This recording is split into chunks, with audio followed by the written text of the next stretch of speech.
Olá pessoal, hoje nós vamos iniciar um tema extremamente importante, que é a história da Grécia Antiga.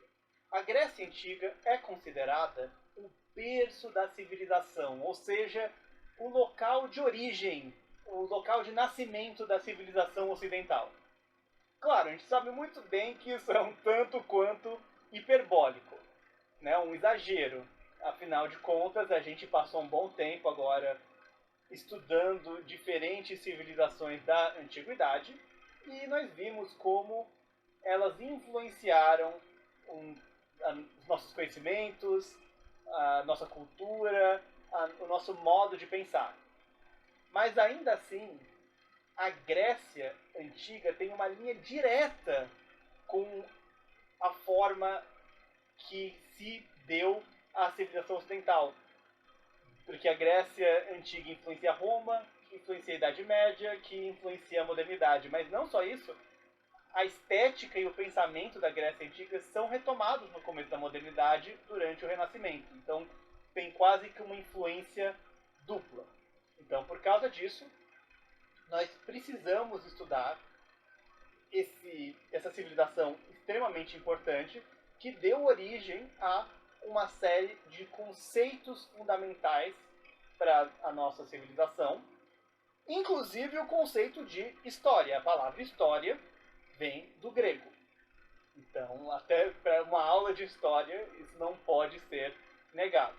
Isso é apenas a primeira parte dos nossos estudos sobre a Grécia Antiga, porque é um tema bastante extenso e bastante importante também para Enem, para vestibulares. Das coisas da antiguidade, é um dos que mais cai. Então a gente vai analisar de uma forma bastante minuciosa, bastante detalhada a Grécia Antiga. Vamos lá? Então, vamos começar analisando um pouco a cultura e o legado deixado pela Grécia Antiga.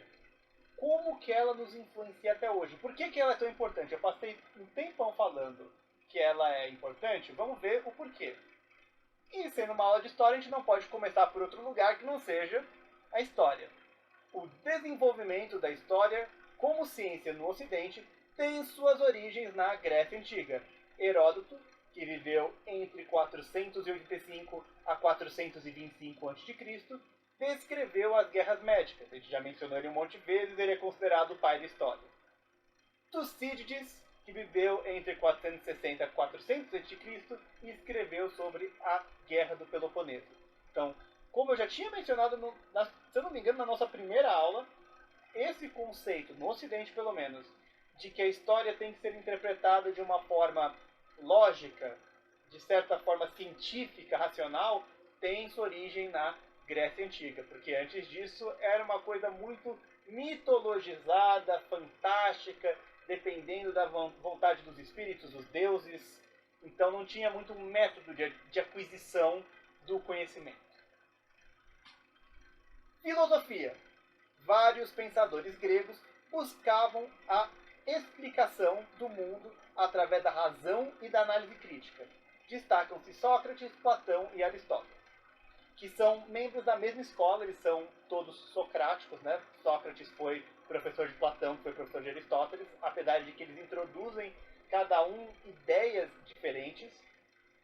Platão, por exemplo, introduz a ideia de um universo teórico onde existiriam as coisas perfeitas, o ideal platônico, enquanto Aristóteles introduz muitos conceitos sobre lógica, sobre ciência, sobre cientificidade. Aí um professor de filosofia poderia explicar muito melhor. Tem vários outros filósofos e correntes filosóficas na Grécia Antiga, tem hedonistas, tem estoicos. Quem quiser dar umas risadas e ainda assim ver uma pessoa muito importante, muito impressionante, procurem sobre Diógenes, um filósofo muito fora da caixa da Grécia Antiga e de certa forma rival de Platão.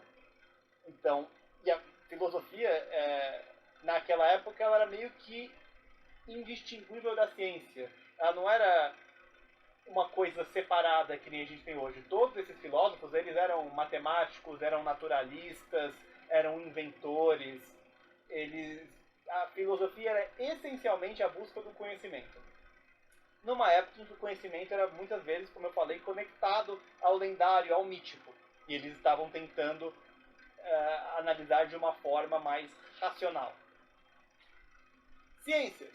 Grandes avanços na matemática. Figuras celebres como Pitágoras e Tales de Mileto. Então nós temos, né, diversas equações e teoremas de Pitágoras, teorema de Tales. Eu não vou entrar em muitos detalhes sobre isso, porque se eu começar a falar de matemática, eu começo a ter uns flashbacks como se eu estivesse na guerra, não era exatamente a minha coisa favorita. Perguntem para um professor de matemática sobre os avanços trazidos por esses indivíduos, que eram filósofos também. Tales, Pitágoras, eles não pensavam só, eles não se dedicavam só à matemática, eles trouxeram vários outros avanços. E Platão e Aristóteles também eram matemáticos. Eles também estudavam esse campo. Por isso que eu falei, a filosofia não era só um estudo do pensamento humano, um estudo da estética, um estudo da moralidade. A filosofia era só a aquisição de conhecimento. E outro exemplo de figura célebre na ciência da Grécia Antiga, nós temos Hipócrates, que é considerado o pai da medicina ocidental. Tanto que até hoje, médicos fazem o juramento hipocrático. Então, até o aspecto filosófico, moral, de como funciona a medicina, tem origem na Grécia Antiga com Hipócrates. E também muito do conceito de fazer autópsias, dissecar corpos para ver como que os órgãos funcionam, ver como os músculos funcionam, tem origem aí. Nas artes, que talvez a arte seja uma das primeiras coisas que a gente pensa quando pensa sobre Grécia Antiga, o teatro grego, dividido em tragédias e comédias, quem já viu as duas máscaras, né, a sorrindo e a triste, isso é do teatro grego, é utilizado na educação dos jovens. A arquitetura e escultura glorificam a forma humana, a perfeição e a simetria.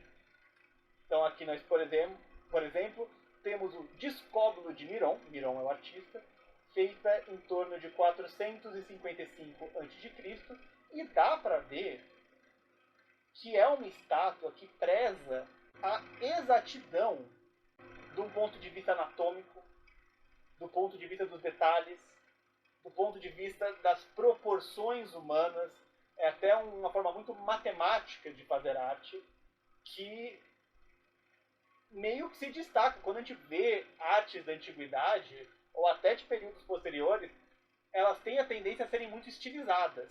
Então os gregos tinham essa atenção a representar fielmente a realidade. E até hoje a arte grega é muito famosa, e volta a ter uma força muito grande por causa do Renascimento. Apesar de que uma coisa interessante sobre a estética grega, estudos químicos recentes feitos sobre essas estátuas descobriram que elas eram originalmente pintadas. A gente tem essa imagem da Grécia Antiga, com tudo sendo branco, aquele mármore, todo mundo vestido de branco, com estátuas brancas, prédios brancos, um negócio quase que etéreo e que foge um pouco da realidade mundana em que a gente vive, quando na verdade era tudo colorido. Talvez, de certa forma, seja uma lição da gente não mitologizar povos antigos, eles eram pessoas que nem a gente.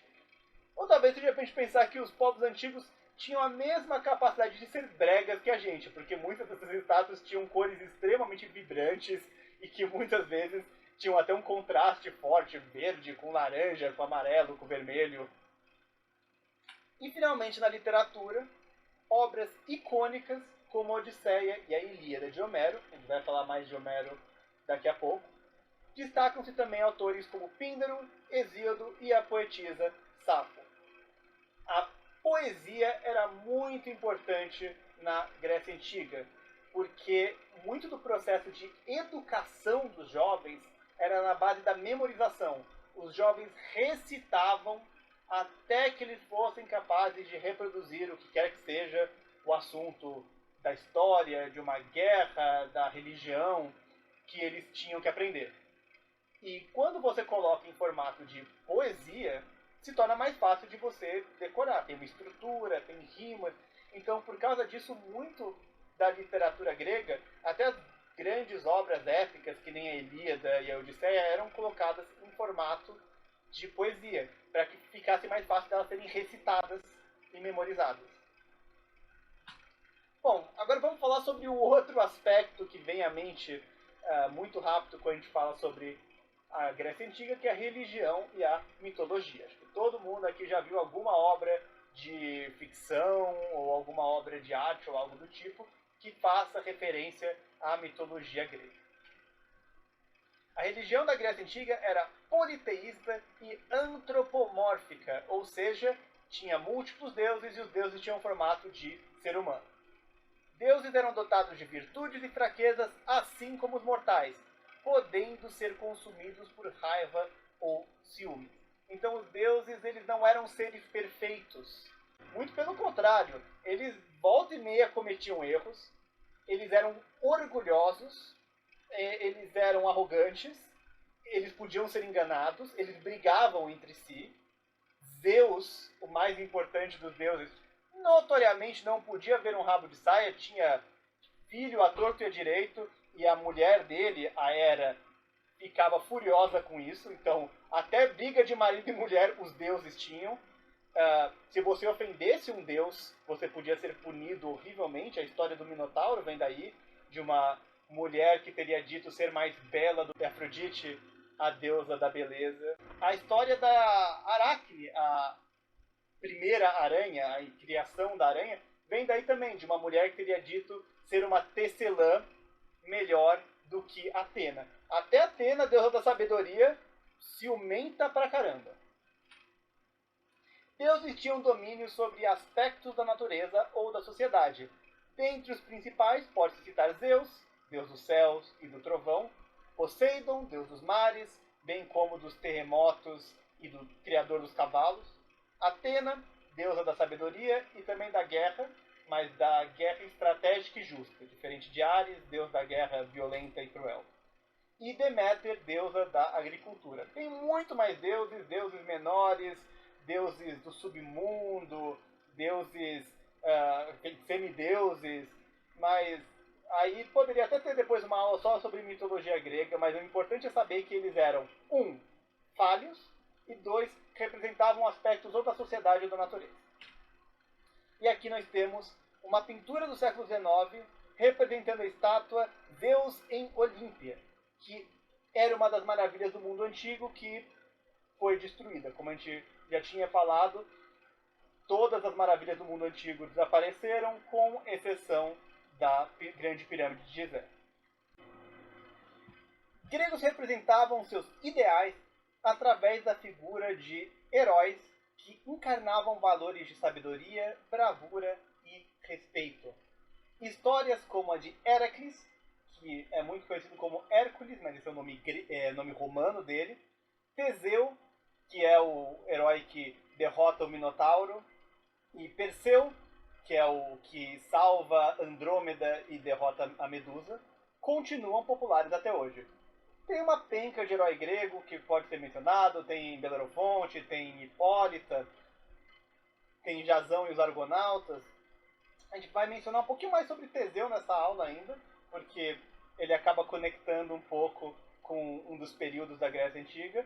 Mas o importante é saber que essas eram histórias que representavam ideais éticos e morais. Os heróis seriam pessoas que você deveria usar como um exemplo. E, de certa forma, eles têm uma influência até hoje. O super-homem tem grandes influências, por exemplo, no Hércules. Então, essa ideia de que existe uma pessoa super poderosa, com habilidades sobrenaturais, que salva o dia, isso tem, de certa forma, a sua origem na Grécia Antiga. Claro que a moralidade dos gregos antigos não era necessariamente a mesma da gente na idade contemporânea. Mas é daí que vem esse conceito.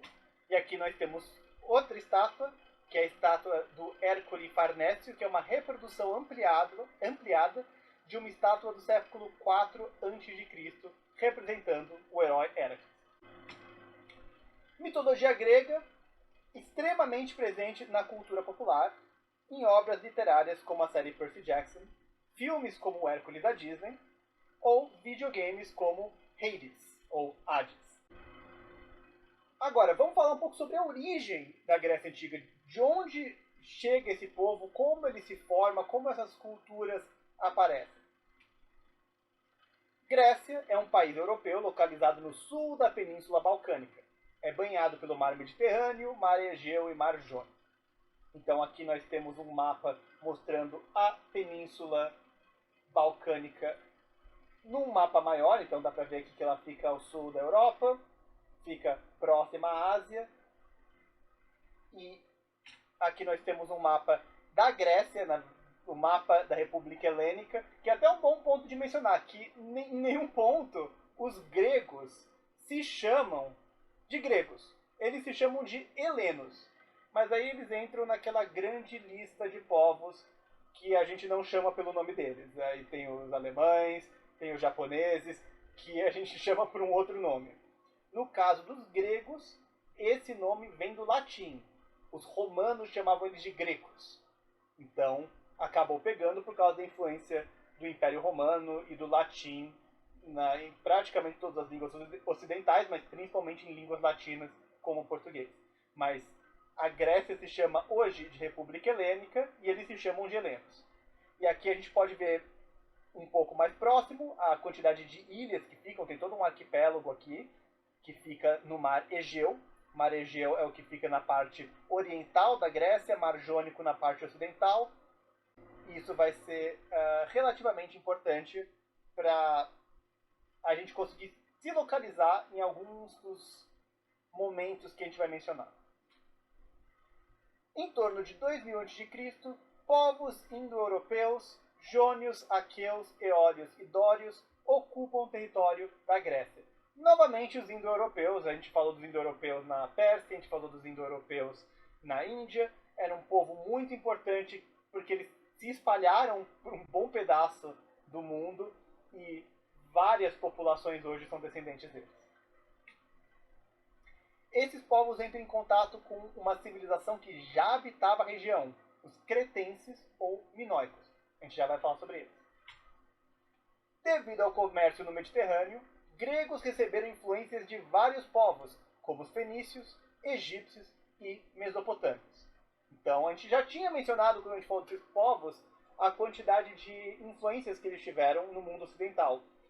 Essas influências, em geral, vieram por meio da Grécia, porque a Grécia tinha contato com eles e acabava pegando influências da literatura mesopotâmia, da astronomia e astrologia, da ciência, da matemática. Isso acabava vindo por rota da Grécia. Como que a gente separa os diferentes períodos da Grécia Antiga? Como que é a periodização? A Grécia Antiga é organizada cronologicamente nos seguintes períodos. Período pré-homérico, que se divide em minoico e micênico, que vai de 2000 a 1200 a.C. Período homérico, de 1200 a 800 a.C. Período arcaico, de 800 a 500 a.C. Período clássico, de 500 a 338 a.C. E o período helenístico, de 338 a 136 a.C. Nesta aula de hoje, a gente vai chegar até o período homérico. Bom, então vamos falar desse primeiro período, o pré-homérico, começando pela civilização minoica. Entre 5000 a 3000 a.C., povos da Ásia Menor, região da Turquia, migraram para ilhas do Mar Egeu, principalmente Creta. A Ásia Menor ou Anatólia é essa região aqui, que fica do outro lado do Mar Egeu, e aí povos vindo daqui colonizam todas as ilhazinhas aqui. Eles não chegam a entrar muito na Península Balcânica em si, mas eles focam principalmente na ilha de Creta. Nome dado em referência ao lendário rei Minos, por isso que é minoica, personagem na história de Teseu e o Minotauro. Inclusive, Minotauro significa touro de Minos, Minotauro. Então nós temos a história do Teseu, que tem que enfrentar o Minotauro, que está no labirinto de Creta, do rei Minos, que recebe a ajuda da filha do rei Minos, a Ariadne, que dá um novelo para ele, que ele pode utilizar para se guiar no labirinto, para saber qual caminho que ele já foi. Essa história, então, toda se passaria no período minoico. Afinal de contas, é o próprio rei Minos, né? Não tem ninguém mais minoico do que o rei Minos. Em torno de 2000 a.C., formam civilizações baseadas na agricultura. Dominavam a navegação e praticavam comércio no Mediterrâneo. Eles também tinham uma forma de escrita conhecida como linear A. A gente não sabe muito sobre essa escrita, a gente ainda não decifrou ela. Os historiadores ainda estão trabalhando para tentar descobrir como funcionava, mas tanto que a gente não sabe nem o nome dela, a gente chama ela de linear A. Mas eles tinham uma forma de escrita, a gente só não sabe exatamente como ela funcionava. Sociedade dividida em vários principados independentes, subordinados ao rei de Knossos. Aqui nós temos Knossos. O Palácio de Knossos era uma obra monumental, um grande feito de engenharia. Inclusive, os palácios dos minoicos, eles eram conhecidos por serem complexos, cheios de corredores e de portas e de diferentes seções, e que provavelmente é daí que vem essa história do labirinto de Creta. Provavelmente uma referência aos palácios labirínticos deles. Durante o século XV a.C., povos aqueus dominaram colônias cretenses no Mar Egeu. Em 1450 a.C., Knossos teria sido fortemente danificada por uma erupção vulcânica e depois pilhada pelos aqueus. E aqui nós temos uma imagem das ruínas do Palácio de Knossos, que infelizmente não sobrou muito dele. Dava para ver que provavelmente ele era bastante impressionante, ele tinha uma arquitetura para uma coisa de 3.000 anos e meio atrás, que era bastante rebuscada, mas entre desastres naturais e guerra, ele não sobreviveu. Agora vamos continuar seguindo para a civilização micênica, ainda no Pré-Homérico. Aqueus, que eram um daqueles povos indo-europeus, também chamados de micênicos, chegaram à Grécia por volta de 1600 a.C. Expandem-se para o sul da Grécia e da Ásia Menor. Incorporam muitos aspectos da sociedade cretense, como a construção de grandes palácios e a navegação. Em torno de 1400 a.C., incorporam a civilização cretense. Então, a esse ponto, não só os micênicos tinham então dominado a Península Balcânica e a Ásia Menor, agora todas aquelas ilhas, a própria ilha de Creta, estão sob o comando dos micênicos. Micênicos estabelecem várias cidades-estados organizadas em volta da cidade de Micenas. Tinham laços comerciais com outros povos do Mediterrâneo, dominavam a metalurgia e a cerâmica. Utilizavam escrita silábica denominada linear B. Então ela seria provavelmente uma derivação ou uma continuação, ou de certa forma influenciada pela linear A. Essa a gente sabe um pouco mais sobre ela, a gente sabe que ela funciona de uma forma silábica, diferente da nossa escrita, que vai ter uma origem grega, né? Que é fonética. A silábica, cada caractere representa uma sílaba. Nós temos algumas línguas ainda que utilizam caracteres silábicos. Por exemplo, o japonês utiliza 2 dos 3 alfabetos deles são silábicos. E também vou voltar aqui no slide anterior, porque a gente tem aqui a cidade de Micenas nesse mapa, que fica aqui na península do Peloponeso, que vai ser muito importante dentro em breve. E aqui nós temos uma cratera, que é um jarro micênico, com imagem de soldados marchando, feita em cerca de 1200 a.C., mostrando o domínio deles sobre a cerâmica. E também é muito útil para a gente esse tipo de obra de arte, porque esses povos tinham línguas que ou nós não conseguimos decifrar, ou que eles não usavam tanto. Um dos motivos que é difícil decifrar essas línguas é que muitas vezes eles não escreviam tudo minuciosamente, que nem era comum entre os persas ou entre os egípcios, ou a depender da dinastia os chineses. Os romanos escreviam muito, e os gregos nos períodos mais tardios também. Mas esses primeiros povos nem tanto. Então, muitas vezes, historiadores têm que se basear em obras de arte, em esculturas, em cerâmicas, para conseguir ter uma ideia de como eram essas sociedades. Vendo aqui uma imagem de vários soldados marchando, a gente consegue ver o tipo de equipamento que eles carregavam, as armas que eles preferiam, como que era a armadura deles, esse tipo de coisa. Então, é muito útil esse tipo de obra de arte, além do fato de que mostra os domínios de técnicas de artesanato desses povos. Em torno de 1200 a.C., Dórios, povo indo-europeu conhecido por sua violência e habilidade militar, invadem territórios micênicos, arrasam cidades e provocam dispersão populacional, primeira diáspora grega.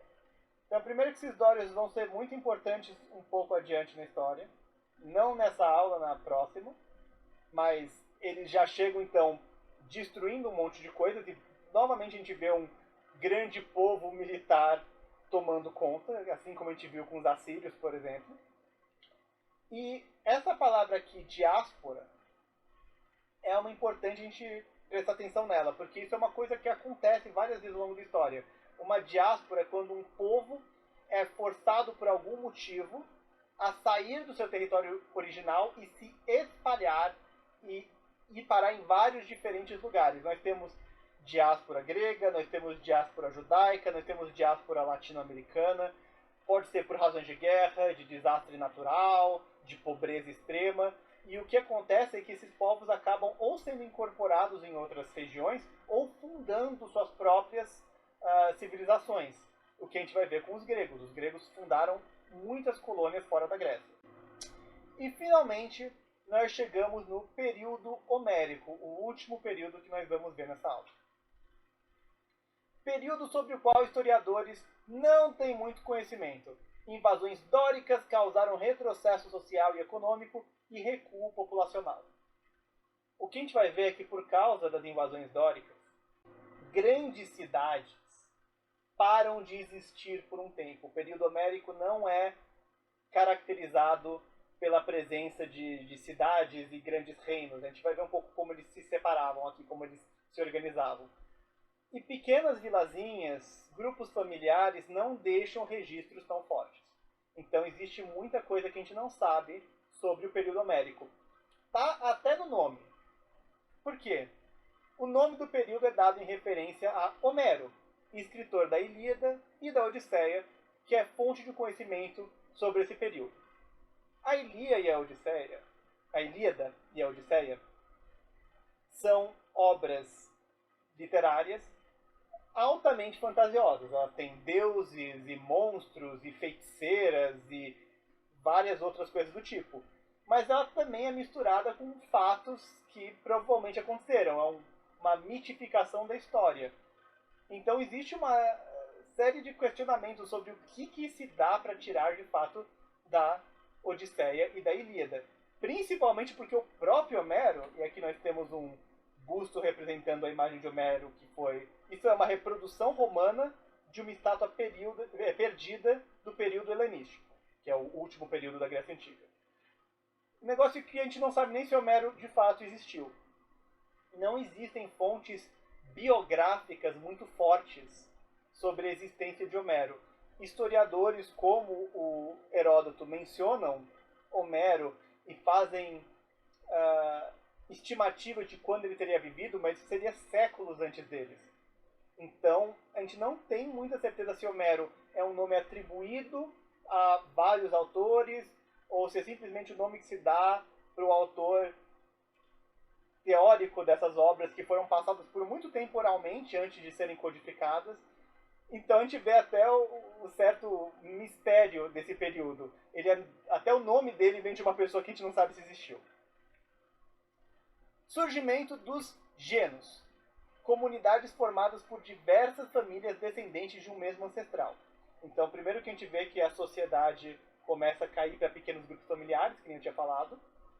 Mas a palavra aqui, genos, será que ela não lembra alguma coisa? Como genealogia, genético, genocídio, vem todo desse conceito de uma família com um ancestral. Então essa ideia de linhagem, de hereditariedade, ancestralidade, vem tudo dessa palavra genos. Uso da terra e trabalho eram comunitários nos genos, então não tinha muito um conceito de propriedade privada, pelo menos não no ponto de vista da terra.